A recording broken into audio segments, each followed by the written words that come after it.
Welcome to Guide Hub. In this video, I'm going to guide you on how to see LinkedIn saved post.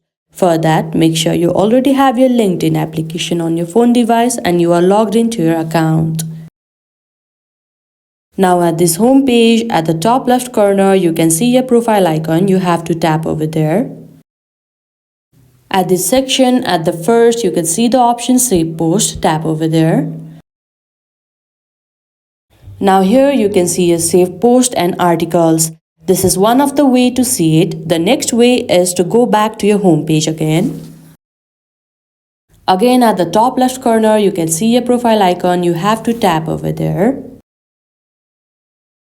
Now simply tap on the view profile option.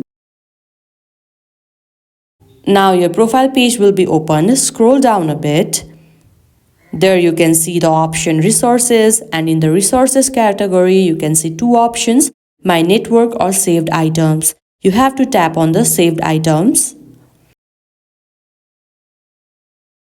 Now there you can see the option saved post and articles. You have to tap over there. And this is the another way to see your saved post and articles in your LinkedIn account. I hope you found this video helpful. Don't forget to like this video and subscribe our channel Guide Up. Thank you.